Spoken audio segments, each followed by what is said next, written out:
Exiles in Brooklyn by Wayne Erreca. A two-act play. Time, November 17, 1963. In an apartment on Doughty Street and Elizabeth Place in Brooklyn, New York. Act 1, Scene 1.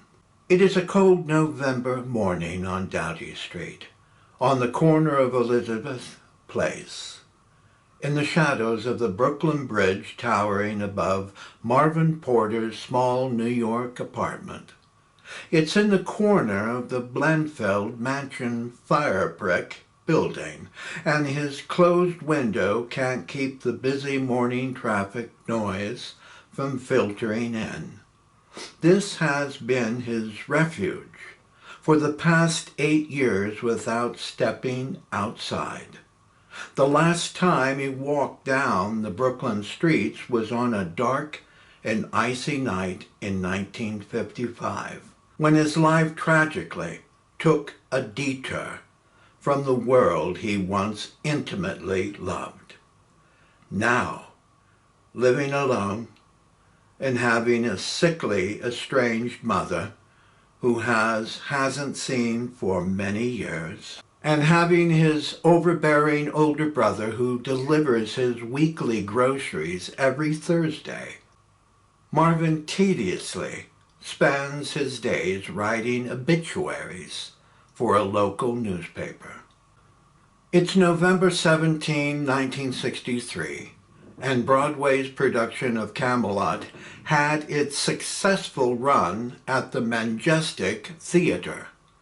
The President of the United States of America is John F. Kennedy, and he has already experienced a close brush with nuclear war with Russia over the Cuban Missile Crisis. U.S. troops are steadily being sent to a faraway place called Vietnam, and Governor George Wallace of Alabama is trying to prevent integration of blacks into the Tuskegee High School. Reverend Martin Luther King Jr. has just given a civil rights speech in Washington, D.C. about having a dream, and there is an obscure British band called the Beatles, and has a new record out called I Want to Hold Your Hand. Marvin's front door opens as the lights slowly rise. His brother, George Porter, wearing a dark gray suit and hat, enters carrying a paper grocery sack. It's Thursday, and like every other Thursday, he walks past the piano against the wall and into the kitchen. A black leather lounge chair is in front of the bookshelf, just down from the kitchen hallway entrance. A tattered oriental carpet is on the floor with an old sofa resting on it. There is a wooden desk and chair by the bathroom door near the hallway entrance, with an old underwood typewriter and stacks of paper scattered on top of the cluttered desk.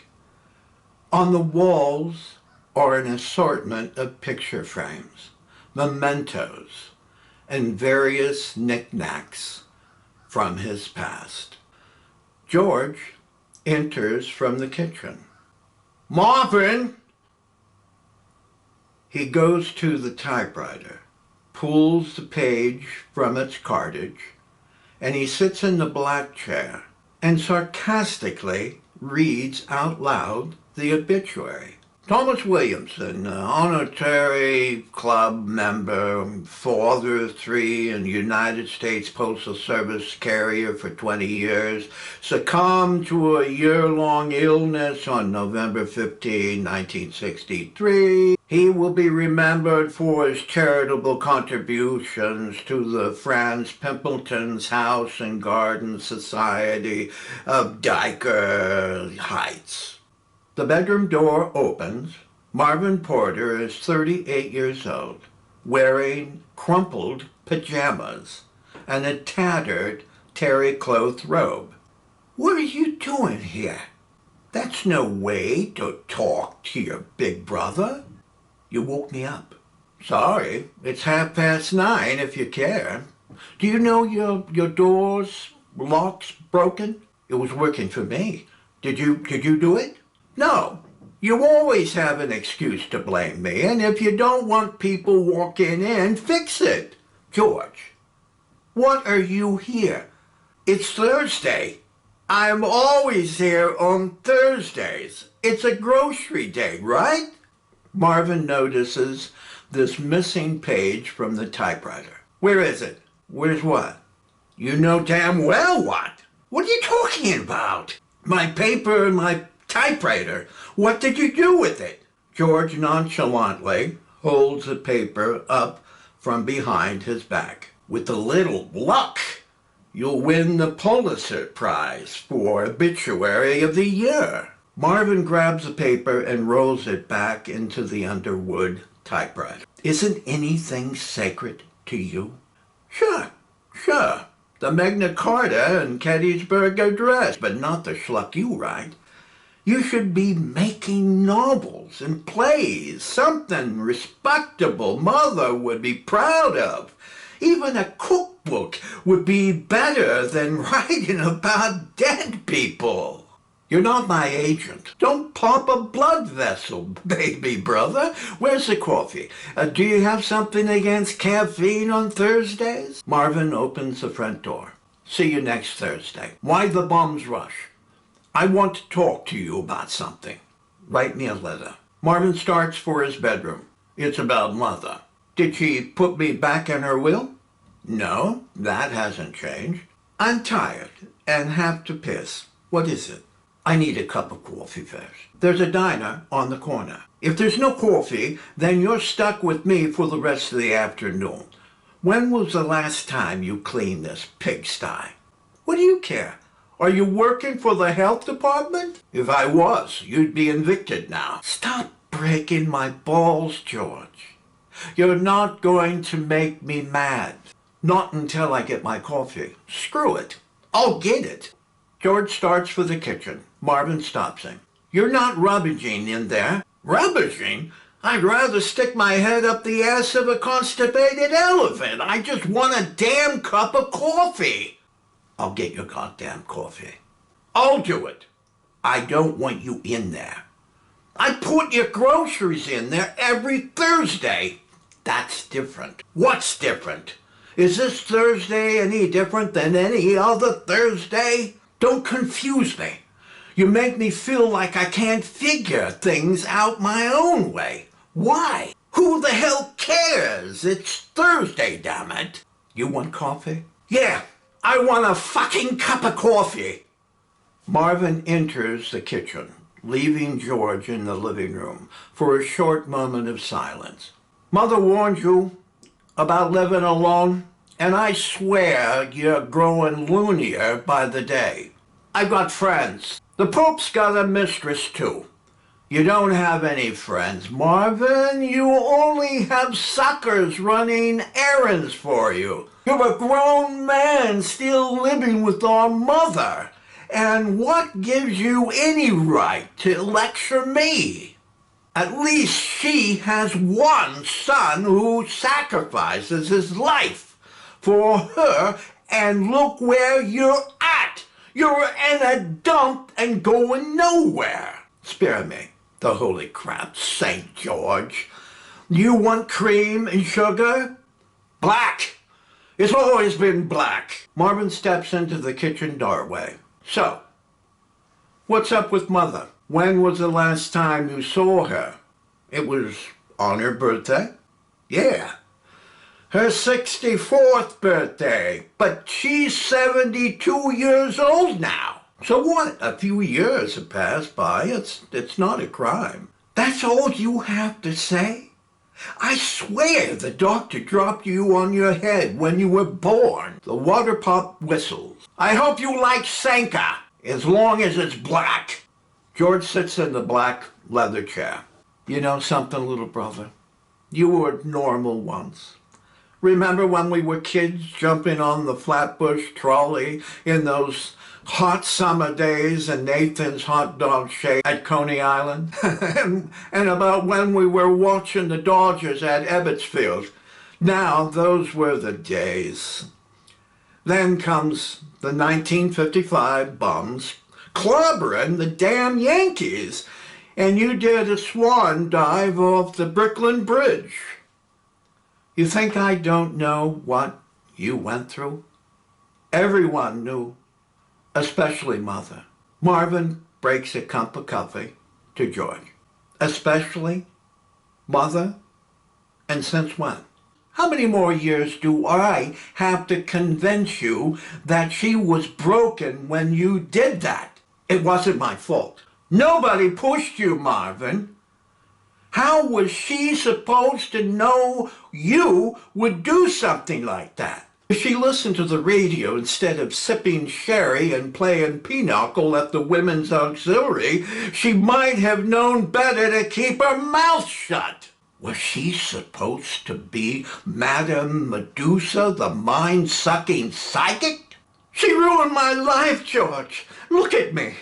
I have more phobias than you have fingers and toes. I take that back. Throw in your two ugly ears, too. She didn't want to hurt you. My career is a footnote in the Who's Who column for lousy wannabes in Nowheresville. Blame the rotten bastards that turned their backs on you. They were your friends. They were scared. Everyone was scared. Every damn one of them. When they put their fingers on me, I was poison, George. And I was like a bucket full of stinking carp at a fish fry. There is knocking on the entrance door. Marvin opens it. An elderly woman in her mid-60s wearing a loose-fitting flower print dress and a large red ribbon in her hair is standing in the doorway. It's Mrs. Sidney Bloomfeld, the widowed owner of the apartment building. What's up, Sidney? Is everything all right here? Sure, why? I heard screaming. No, nobody's screaming in here. It must have been down the hall. No, I distinctly heard screaming voices in your apartment. No, it's just George and me. We're just talking. Marvin, I'm old, but I can still hear a mouse farting from 50 feet away. Don't lie to me. It makes you small. Listen, you can beat each other if you want. That's your stupid privilege. The main reason I'm here, I have a plumber coming this afternoon. I know you hate being disturbed, but he will be inspecting everyone's kitchen pipes, and he's starting on this floor. Can you schedule him for another day? No, time is money. It's impossible to get him back without him charging me double. I have a deadline to write, and I'm already behind schedule. Writing obituaries will never know they're late because they're already dead. But the families do, Sidney. No buts, Marvin. You have no idea about leaky pipes and water damage to my floors and the stinky mildewed carpets that bring filthy rats. Do you know rats love dark and soggy places? Did you know that? What rats? I haven't any rats. You only think you don't, and that's why we need a plumber. Who else is stupid enough to be crawling around filthy rat-infested places? Let the plumber do his work, Marvin. It's only right. I don't want him wandering in here. No wandering, I promise. Just under the kitchen sink. Don't forget, he'll be here any time, and I'll check back in a while. And George, yes, Mrs. Bloomfield? Stop screaming at your brother. It makes my little Ralphie piss on my clean carpet. And Marvin, be nice to the plumber. He's my rabbi's stupid nephew. Sidney exits. That prehistoric fossil is going to live forever, and I'm lucky not living here. Wash a cup before you go. Marvin exits to the bedroom, and a few seconds pass. She's dying. The bedroom door slowly opens. She said she wasn't dying from breast cancer 5 years ago, and 10 months later she complained she had a broken hip and she kept walking. And just last year she was convinced she had an inoperative brain tumor. What is she dying from now? It's her heart. The doctors give her less than a month to live. Marvin stands in the bedroom doorway. See you next Thursday. Marvin enters his bedroom and closes the door, and George stands outside the door. That's it? That's all you've got to say? George waits for a response that doesn't come. He takes his cup to the kitchen. The sound of breaking glass is heard. He moves to the hallway and stops outside Marvin's bedroom door. That Sanka tastes like shit, and so does your hospitality. You're both losers. George exits. Marvin soon enters, moving into the kitchen, getting a glass of milk and sitting at his desk. He begins typing. Soon he is interrupted by opera music coming from the next apartment. The music is sidetracking him, and he struggles to keep typing, and he abruptly stops. He briefly paces the floor, and with his patience running dry, he pounds on the wall. The opera music promptly stops. Satisfied, he continues typing. There is a loud knocking on his entrance door. He freezes. Marvin soon enters, moving into the kitchen, getting a glass of milk, and sitting at his desk. He begins typing. Soon he is interrupted by opera music coming from next door. The music is sidetracking him, and he struggles to keep typing, and he abruptly stops. He briefly paces the floor, and with his patience running dry, he pounds on the wall. The opera music promptly stops. Satisfied, he continues typing. There is a loud knocking on his entrance door. He freezes. Who is it? Your neighbor. What do you want? I would like to have a word with you, pounding on my wall. I'm a little busy at the moment. Can you come back later? No, I think this is the perfect time to talk. I'm working on my important matter. I'm sorry, it will have to be later. I'm not leaving until you open the door. In a panic, he surveys the surrounding mess of his apartment. Give me a minute! He grabs books, magazines, cups, and clothes, and is only reshuffling the messy piles into new ones. He opens the entrance door, seeing a young woman who is casually dressed and in her early 30s. She is Sammy Olivia Merriweather, a British actress. What's the problem? The next time you communicate with me, I'd appreciate you politely knocking on my door instead of sending barbaric overtures. It was rude of you, and I want an apology. Your music was loud and bothering me and my work. I do apologize, if that is true, and the least you can do is to give me an apology. Your opera music came first and my knock on the wall came second, so why should I apologize at all? I just apologized to you, and if we are to be neighbors, shouldn't you be grateful enough to admit knocking loudly on the wall wasn't the right thing to do? I don't think knocking on the wall deserves an apology, but I will say next time I'll knock on your door. Fair enough. It's not gracious, but it's a resolve. I'm Sammy Olivia Merriweather, and you? So she offers a hand to shake. He reluctantly doesn't take her hand. Marvin? Marvin?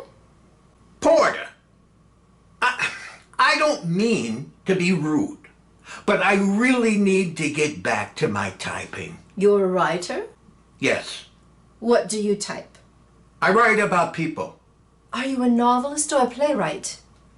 As I said, I need to get back to my work. Maybe another time we can talk? Of course. I don't mean to intrude. And let us be good neighbors. Goodbye, and I promise to keep my volume down. Okay, that will be a start. Goodbye. Marvin shuts the door and moves to his desk. He begins typing.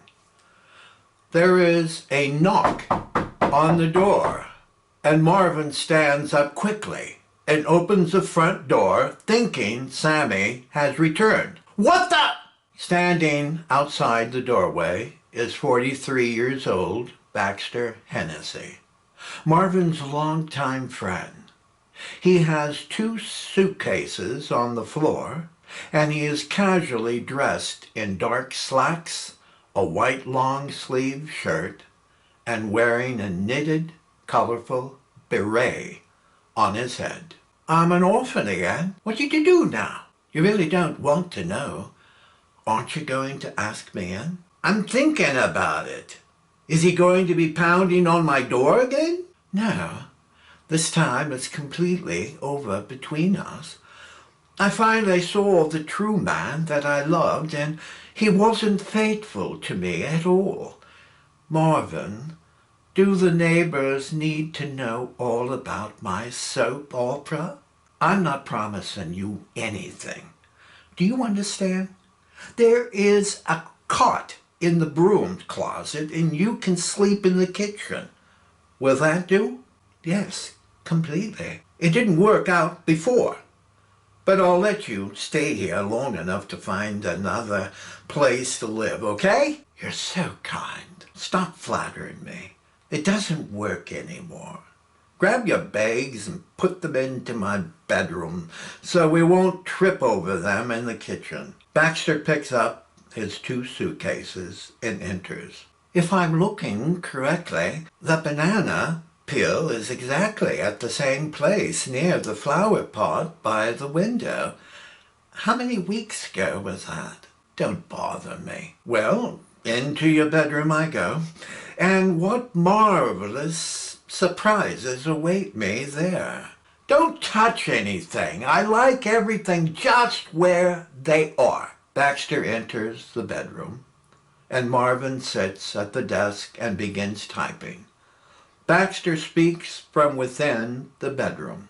Marvin, your closet is filled to the brim, and your bed is so low that I have nowhere to put my suitcases. Put them under the window. I can't. There is a pile of clothes 1 foot high. Just push them out of the way then. I'm afraid to touch them without wearing rubber gloves. I can already see it's not going to work. Don't fuss, Marvin. I'm using your baseball bat to beat them under your bed. Baxter, are you capable of being quiet while I do my work? I can be as quiet as a morgue, if you like. You haven't changed one bit. Marvin returns typing, and there are noises heard in the bedroom of items being pushed around. Baxter soon steps out of the bedroom, and he stands near Marvin typing. I'm not quite sure who you're frightened of most, the gorilla or the pussycat that not only purrs but bites. What are you talking about? When earlier in the morning, as I contemplated knocking on your door, I first saw your brother George entering your apartment, and I also watched the young lady spanking your Fanny. I'm writing. Don't bother me. It's old history. I caught a glimpse of her when she stormed to your door. She's lovely. If I must say, oh, Olivia, oh, I absolutely adore that name. Oh, did I ever tell you of the time I met Olivia de Havilland? Her name's Sammy. Yes, short for Samantha. I remember a tomboy by that name in high school. She changed it to Sammy, cut her hair, wore holy blue jeans, and wore hot red sneakers. She had the face of an angel, but she was always Samantha to me. Can this wait? Marvin continues typing. Of course not. I haven't shared my story yet. I was invited to a party in Upper Manhattan, one of those posh affairs where everyone's standing around the piano singing songs, smoking cigarettes, sipping tall glasses martinis, and joyously laughing. Oh, women are so delightful when they're laughing. But, of course, you wouldn't understand that, would you? And there she was, sitting alone on a veranda, looking seemingly content, and I was absolutely bewildered that no one was with her. A large lump lodged into my throat at the notion of speaking with her. Marvin stops typing. Is this another fabricated fairy tale? Heavens, no. It's the truth. I always tell you when I lie, don't I? I quit counting. Don't be a bore. It's so unattractive. Now, where was I? You were on the veranda. Oh, yes, the beautiful veranda on such a lovely night. As I approached her, I felt faint. Oh, and with my trembling voice uttering, "Lovely evening, isn't it?" She probably said, "Oh, God, another lovesick puppy in heat. Where do they all come from?" You're so cruel. She found me quite entertaining, really. Don't flatter yourself. Booze often turns blurry nightmares into joyous delusions. On the contrary, my dear man, I asked her, "May I get you a drink?" She then politely answered, "No, thank you. Good girls never drink alone with strangers." What does that mean? Must there be a reason why? Can't we just enjoy pleasant conversations without feeling obligated to resolve questions? That's the problem with writers. You're always putting facts and figures into tidy little boxes where you can't smell the roses for fear they're not red enough, or how to keep from their thorny stems from ever pricking your shivering little fingers. Can't we get back to the veranda before the next ice age comes? You think I'm boring you? I'm on the edge of my seat. You'll never guess what she asked me next. I'm speechless. She leaned back with her two gorgeous eyes, appearing ageless, and softly asked, "Are you an actor?" I told her I was. Then she wanted to know if I was working anywhere, so I promptly replied, "Why, yes, I'm doing No Coward's Private Lives on Broadway. I mean, off-Broadway, that is." She enthusiastically encouraged me with a smile, saying, "Yes, but it's Broadway nevertheless, darling." Oh. From that moment on, we rolled with laughter, and she recalled her more embarrassing moments when performing on stage. Olivia was wonderfully witty, irresistibly charming, and incredibly kind in every way. Before we realized it, the party was winding down like a clock at midnight, and she glanced at her watch and said, "Thank you for this lovely evening, Baxter. I usually find these social events as annoying nuisances, but thanks to you, you've rekindled my joy for these silly indulgences." Oh. Baxter waited for his response. "Are you done?" "Done? Yes. Like finished, over, and kaput." You didn't appreciate a single word, did you? Does my opinion matter? If you have a brain, that is. If you're done, I'm going back to work. What work? My column, if you've forgotten what I write. You can't call it a column. It's more like digging a grave. It pays my rent. What's wrong with that? You once were a serious-minded writer. Have you forgotten? Not another fucking word. It's my past. Writing obituaries are more meaningful than I once wrote before, and you know that. Baxter, you were there. No, writing the Yellow Pages is more inspirational than what you're writing now. You should be writing about life instead of death, my friend. Baxter turns and sits down at the piano, tickling its keys, and Marvin begins typing. It's the indiscriminate tone in her voice, beneath her syllables, that made me believe she was attracted to you. Marvin stops typing. That's a pile of crap, and you know it. Is that what you think? Yes. Well, we'll see what comes of it, won't we? The woman hates me. Perhaps, but looking straight into the sun, a person would hate. But the warmth it brings is divine. Why don't you take a walk? I'm getting bored with your lame metaphors. Marvin begins typing. Want to hear my latest? I plucked it out the other day after packing my suitcases to leave. Baxter begins playing and sings. Who am I?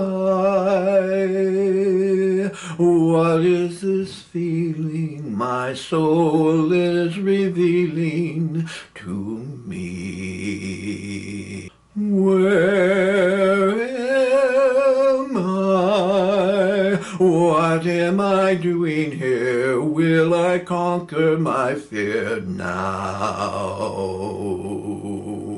Marvin stands and walks into his bedroom. I think he likes it. Lights go to black as the melody continues into the conclusion of Act 1, Scene 1. Act 1, Scene 2.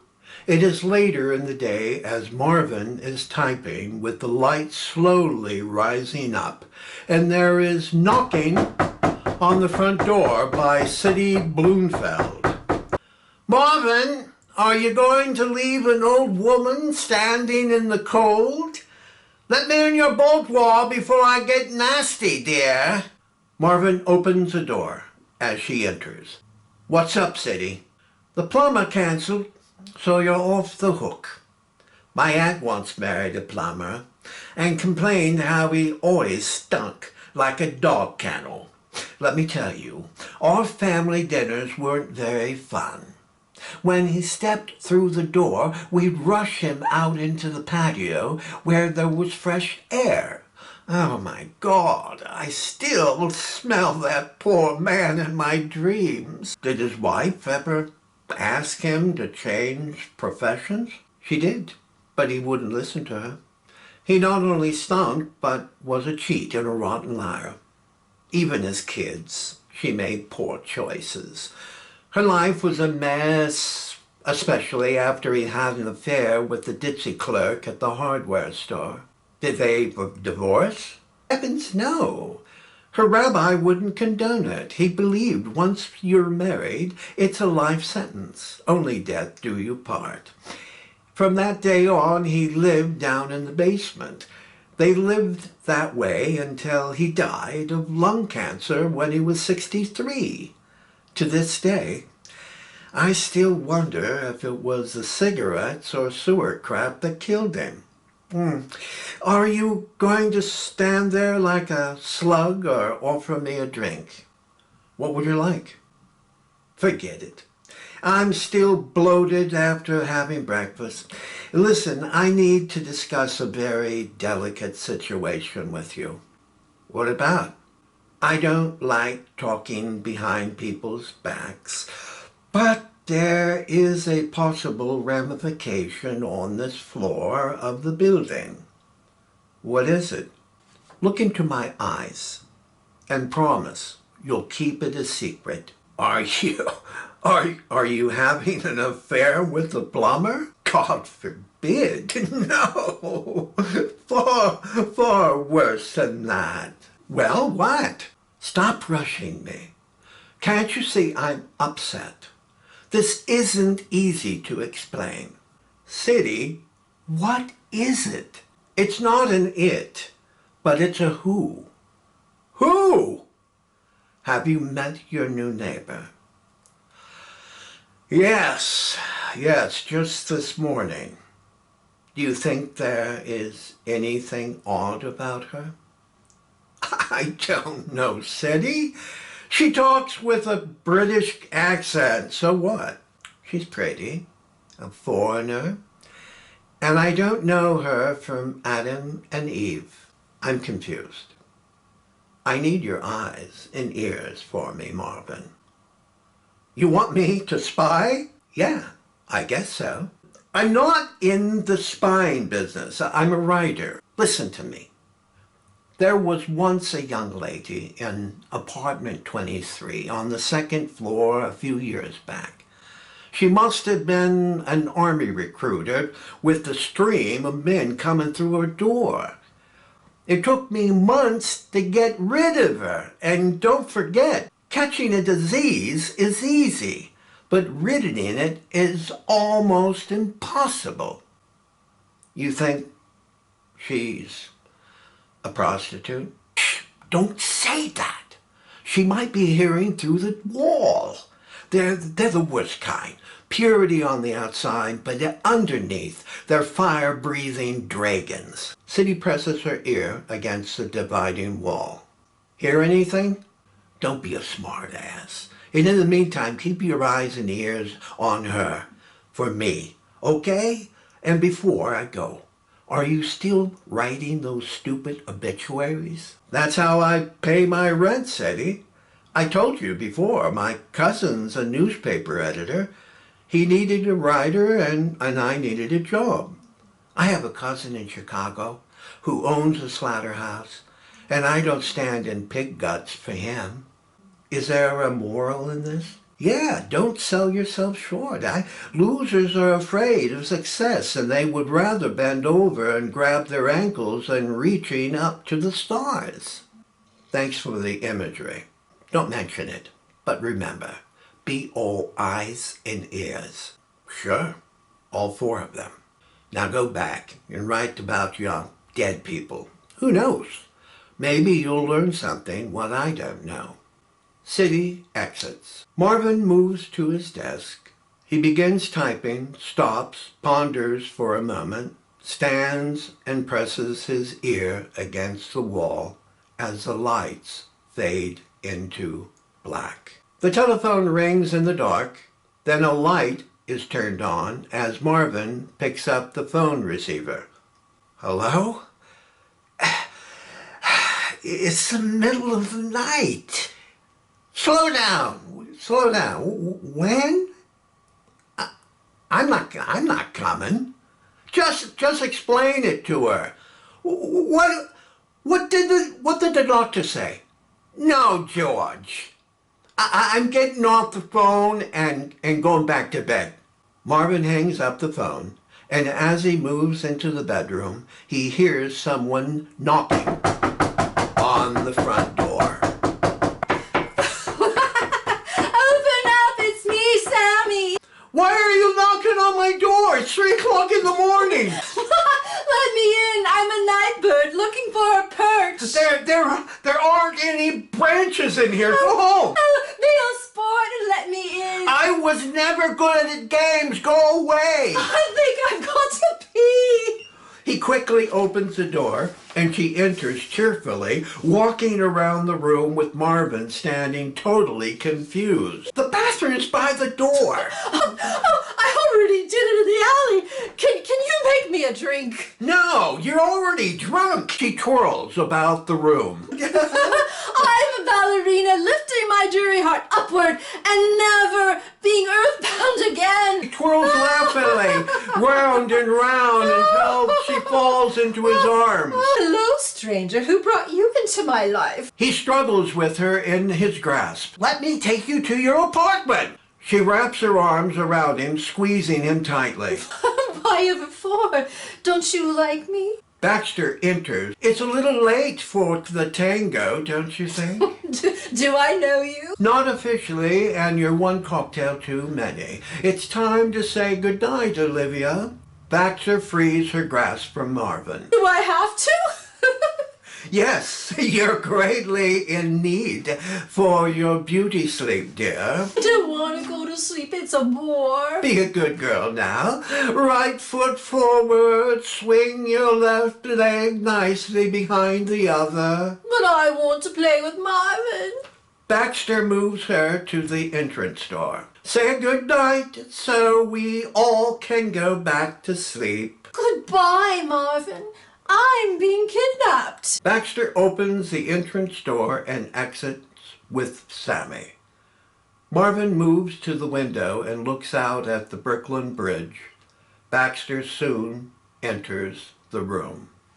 Humpty Dumpty sat on a wall.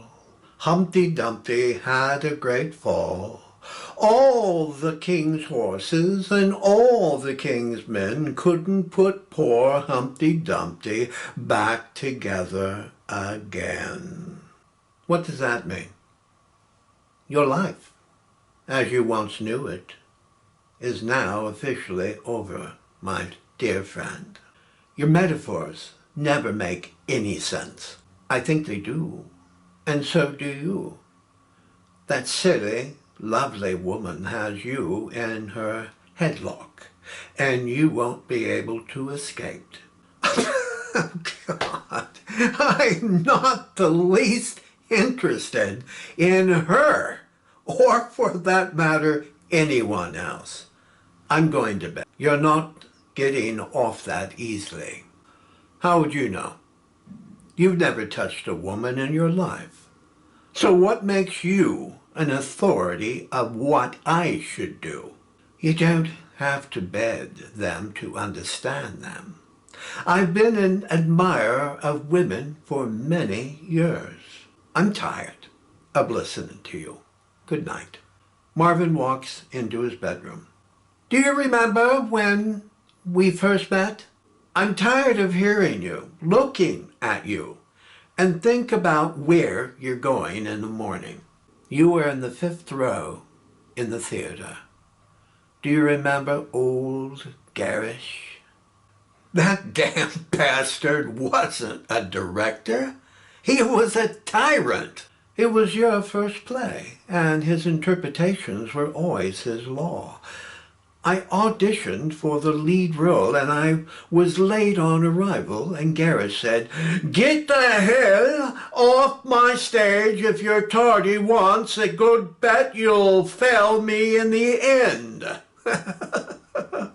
Oh, as I walked down the aisle to leave the theater, you said to Garish, "I like the way he looks and postures." Oh, he ordered me to wait outside. I don't know what you told him and what changed his mind, but you saved me as an actor. I was marvelous on that opening night, wasn't I, Marvin? Where are you going with this? What does this have to do with women? It's everything about trusting and women in your life. I don't see any correlation of what you just said. Women can be unpredictable like your mother, but her intentions were well thought, and that is why you don't trust other women like the one next door. I'm going to bed. Do you miss the theater? The answer is, it doesn't miss me. He turns and walks into his bedroom. Sweet dreams, my forlorn, dear friend. Baxter moves to the piano and tickles the ivory keys as the lights fade to black. Act 1, Scene 3. The following morning, November 18th, a knock is heard on the front door.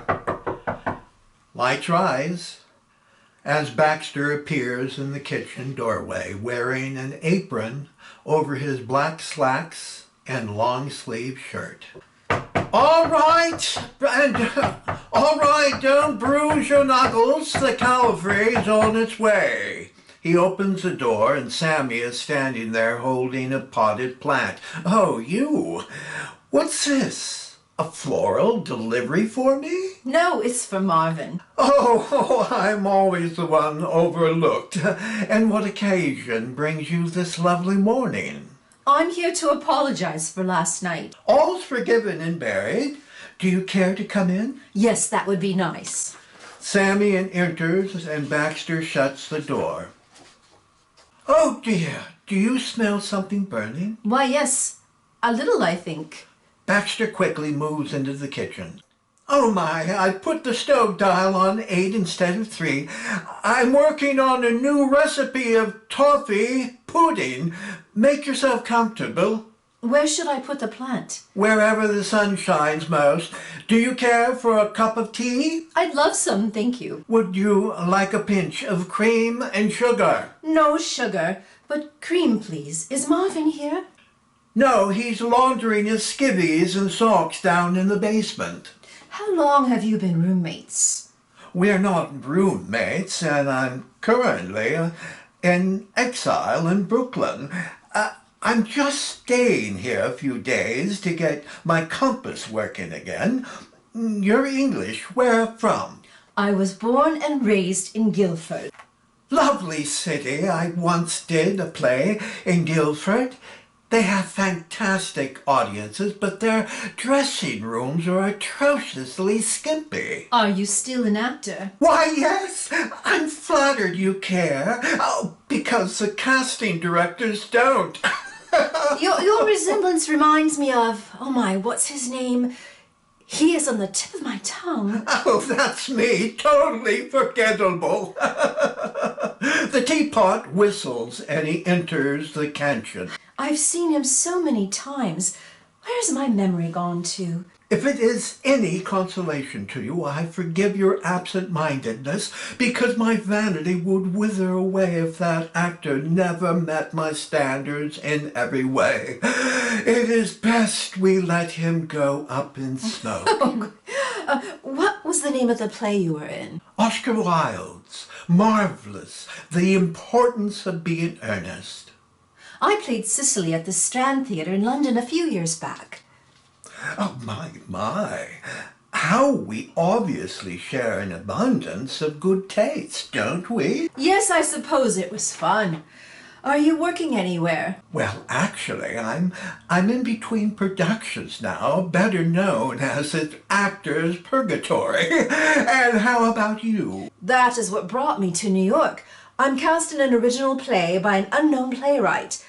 I know it is a great gamble for me, but I couldn't resist coming to America. I guess that makes me an exile from Mother England, doesn't it? Well, that makes 2 of us, and we can share company so we won't be alone.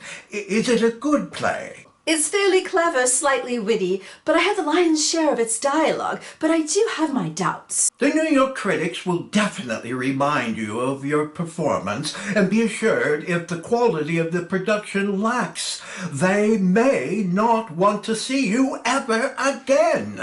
They're not lambs in green fields, but they're lions looking for crippled playwrights and directors to devour who don't know what they're doing. I very well know what you say is true, and that's what keeps me up at night drinking far more than I should. When and where will you be playing? It's at the Promenade Theatre, and it's opening sometime in late January of next year. Off-Broadway. Not bad. Good for you, and that is a good start. I'm embarrassed to say I'm already missing London. Don't fret, because shortly New York will warm you up.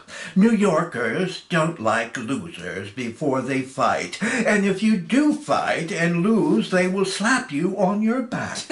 I know, Baxter. I'm certainly going to fight. I'm not a crybaby. Oh, I don't doubt your fiber. You don't lean backwards easily in the wind. When I got off the Queen Mary, I kept thinking I should be stomping on the boards of London instead of New York. That's horrible to say, isn't it? This is a wonderful opportunity that many young women don't have. I should be grateful, but honestly, I'm not. Why did you accept the role? I'm not clearly sure, but it is a favor for a friend. To a friend, you say?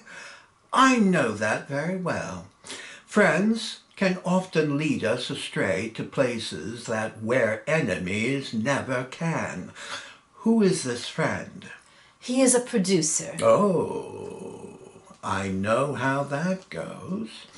I've been there a couple of times. My Auntie Mary Jane once said to me, "Shoot for the stars with a twinkle in your eye and have a smile from here to there, but keep your feet to the ground so you'll never lose who you are." It's not what you think. He's an old friend of my father. They both shared World War II together. Oh, I know a lot of actors who would be delighted to have a friend like that. Does he treat you well? Yes, in the company of others. How is he when you're both alone, if I may ask? I would rather change the topic if you don't mind. Of course, naturally. Let's move on. How about we have a little Oscar Wilde magic? What kind of magic? Baxter begins reciting dialogue from Oscar Wilde's The Importance of Being Earnest. He plays the role of Algernon. "You are my little cousin Cicely, I'm sure." She hesitates and soon realizes it is a game, and she plays the role of Cicely. The importance of being earnest, isn't it? Right, you are. Let's test how good our memories are after all these years. Sammy jumps in with her first line from the play. You are under some strange mistake. I'm not little. In fact, I believe I am more than unusually tall for my age. But I am Cousin Cicely. You, I see from your card, are Uncle Jack's brother, my cousin Ernest, my wicked cousin Ernest. Oh, I'm not really wicked at all, Cousin Cicely. You mustn't think that I am wicked.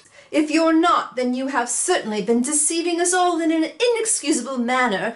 I hope you have not been leading a double life to be wicked and being really good all the time. That would be hypocrisy. Oh, of course, I have been rather reckless. Oh, I'm glad to hear it. In fact, now you mention the subject, I have been very bad in my own small way. I don't think you should be proud of that, though I am sure it must have been very pleasant. It is much pleasanter being here with you.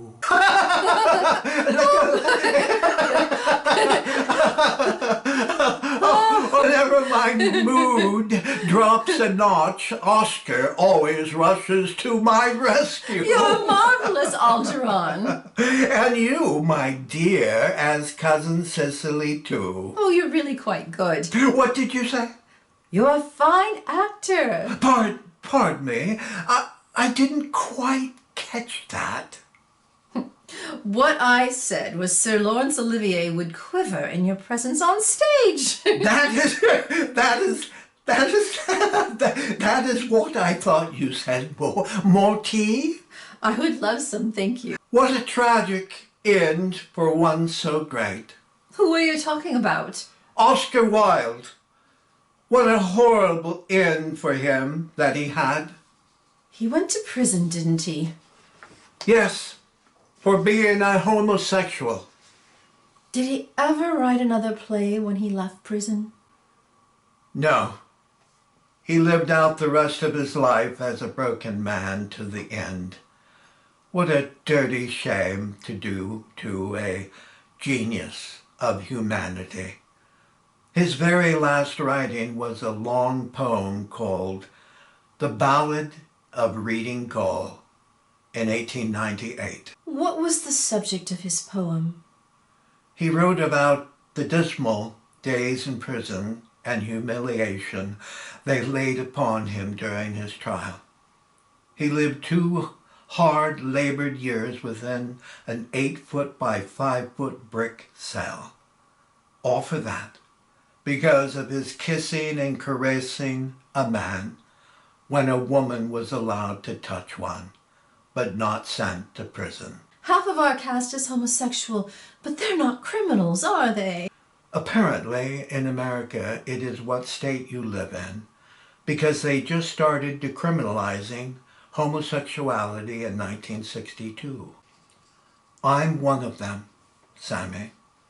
But darkness still covers over us even to this day.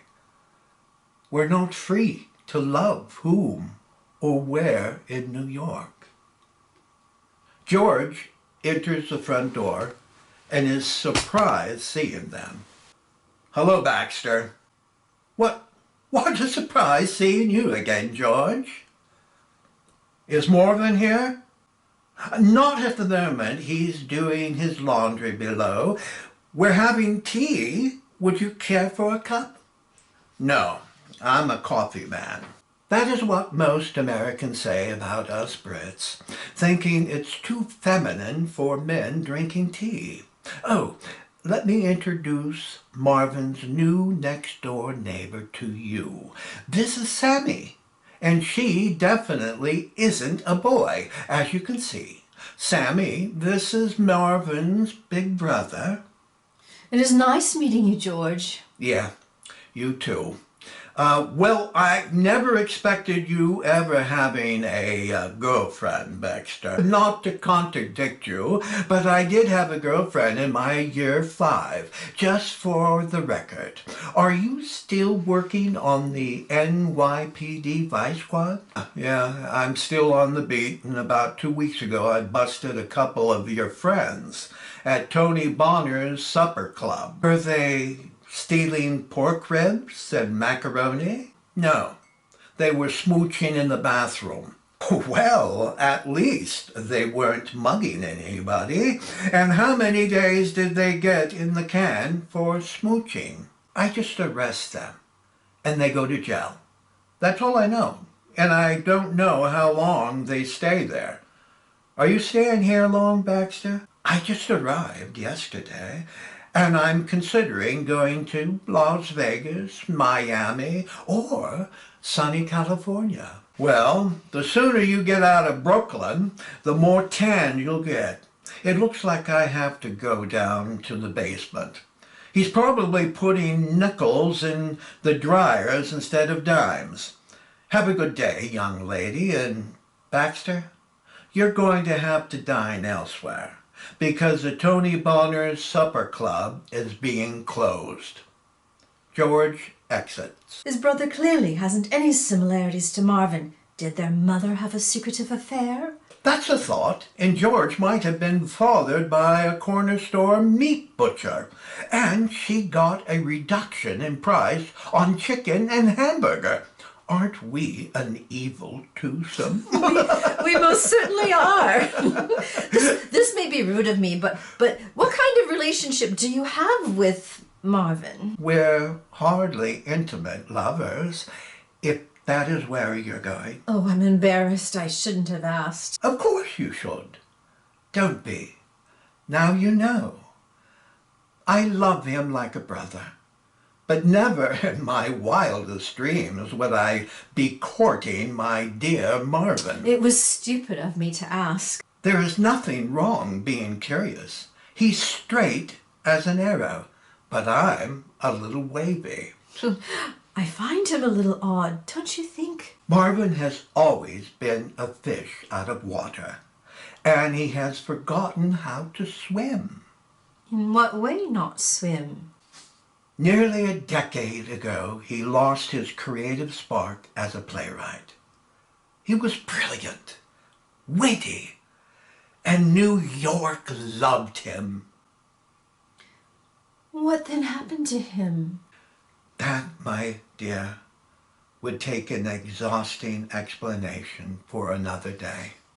Marvin enters, carrying a basket of laundry, and sees Sammy. Oh, the laundryman has arrived. Did you see George? Oh, look who is here. Sammy just brought you that beautiful plant on the piano. Don't you think it is lovely? Is something burning? Baxter jumps up. My toffee pudding! Baxter rushes to the kitchen. Marvin smiles when seeing Sammy. Back again, huh? Was Baxter beaten on your wall? No, I brought you a gift because of last night. I've never done anything like that before, and I'm quite embarrassed for doing so. I'm very sorry. I made a fool of myself. It's all right. I've had many embarrassing moments in my life, and they have a way of repeating. Well, I certainly don't want to repeat that again. Excuse me for a minute. I have to put my clothes away. He enters the bedroom. Baxter, do you need any help? It's a horrible mess, but I've got it under control, and most of it is on me. Oh. Sammy, can you see who is at the door? I'm on my way. Sammy opens the door and sees Siddy. Hello, Mrs. Bloomfield. Siddy is frozen and perplexed seeing Sammy. Is Marvin here? Yes, he's in the bedroom putting his clothes away. Are they on or off? I would say neither. It's me, Marvin. Did George tell you everything? Yes, I memorized every single detail he gave me. Marvin, do I have to talk to the door, dear? The door opens. He told me you're taking care of her, and if you need any help, you should come to me. Did I miss anything? Good. I do need help lifting her into her bed and bath. He didn't say anything about lifting her in the bathtub. George isn't the brightest bulb, but all you have to do is close your eyes. She's my mother! I don't want to be lifting my naked mother. I'll get you gloves if it makes you feel any better. Baxter enters the room. Siddy, I remember that voice, and how nice it is to see you again. Oh, I'm not exactly rolling on the floor. Don't get excited, it's only me. You look wonderful. Don't flatter me. If I was still a teenager, I'd ask you to take me out to lunch, but I'm not. And I can't even get a peanut butter sandwich nowadays. So Marvin, I need for you to help her out of George's car. And Baxter, can you give him a hand as long as you're here? I would be happy to, Siddy. She's in the car now? Yes. What do you expect? She's not in a horse and buggy. George can't do everything. Let's go, Baxter. I'll take her feet and you can take her arm. That sounds like a Thanksgiving turkey. How about my taking her wings? I'm not in a good mood. Let's just get this over with, okay? Lead the way, master. Marvin and Baxter exit, and Siddy begins to follow them, but stops and turns to Sammy. Are you just going to sit there? Of course not. I was just drifting a bit. What about? I can't recall what I was thinking about. It's probably about the newness of being in America and the work I do. What kind of work? I wrote about it in your rental application. The only thing I read on applications is the name, if they can pay the rent. Let's sit down while the men sweat and chat a bit. Shall we? If you like. I've been curious about what you do. You're a pretty young woman and a foreigner in Brooklyn. Let's get acquainted, okay? Yes, that would be nice. Okay. What do you do?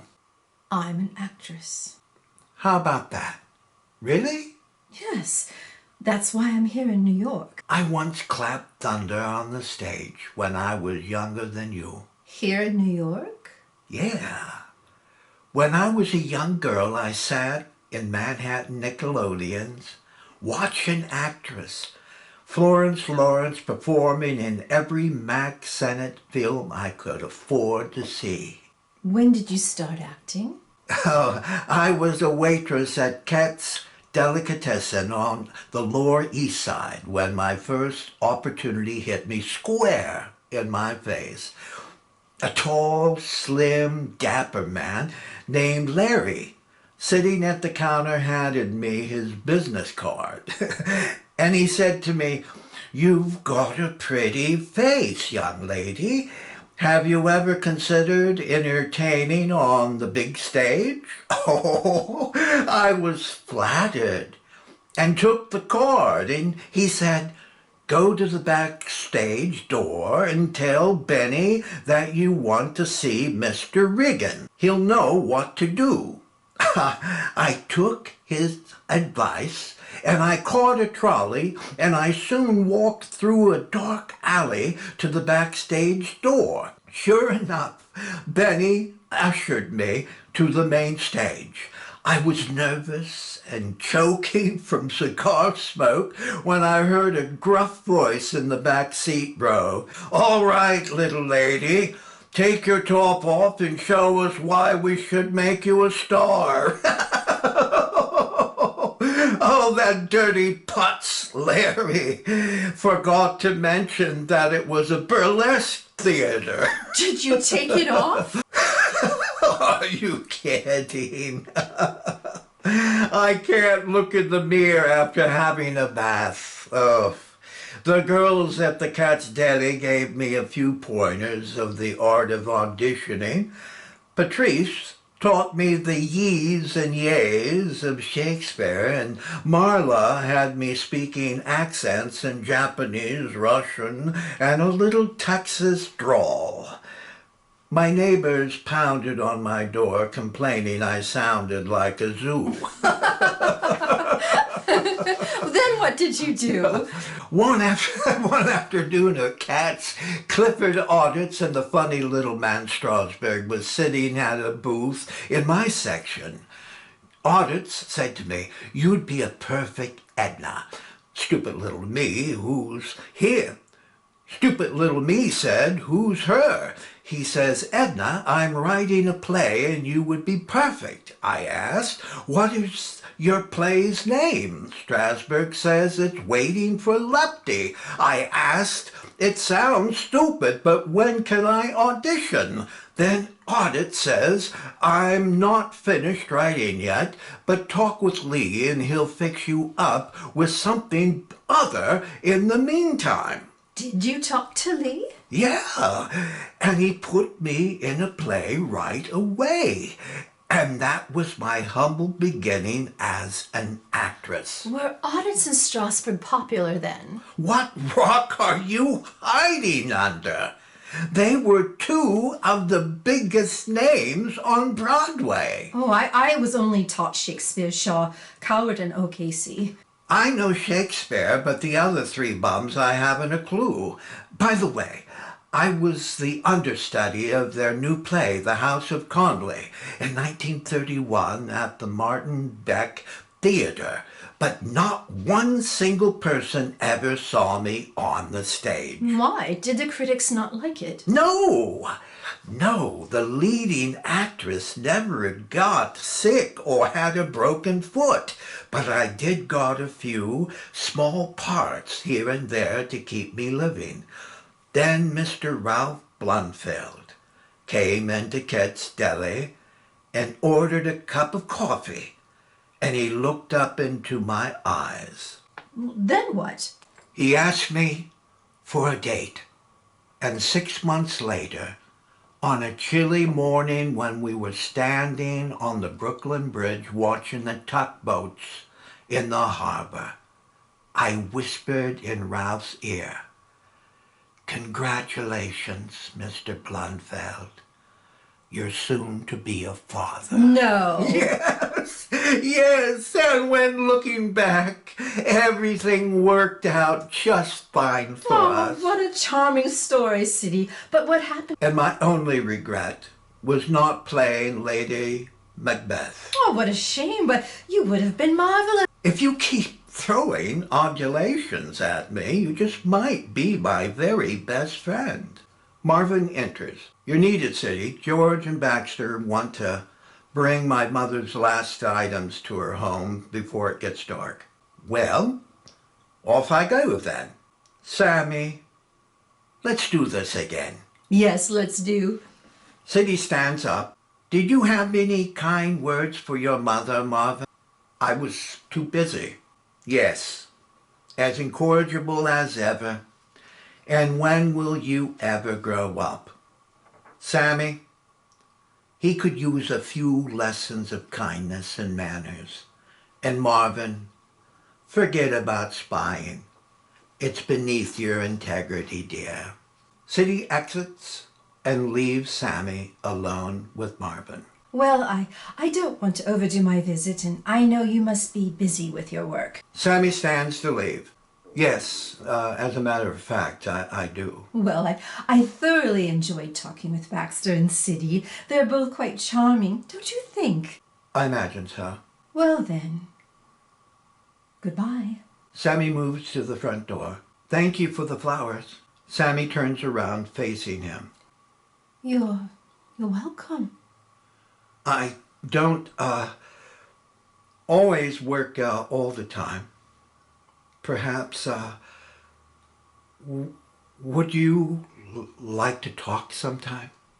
Yes, I would. Good. When? How about tomorrow in the afternoon?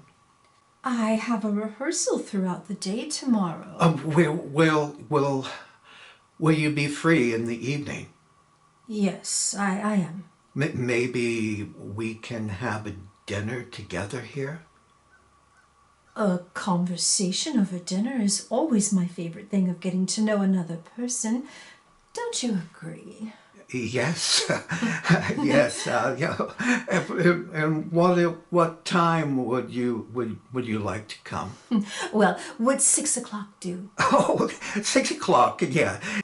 Playing my opera music quite loudly wasn't so bad after all, was it? Yes, but my knocking on your wall was what brought you here. See you at 6 o'clock. See you at 6 o'clock. Sammy leaves with a smile as she exits. Marvin walks to the piano and picks up the flower pot, smelling the scent of the flowers as the lights slowly dim to black. Intermission.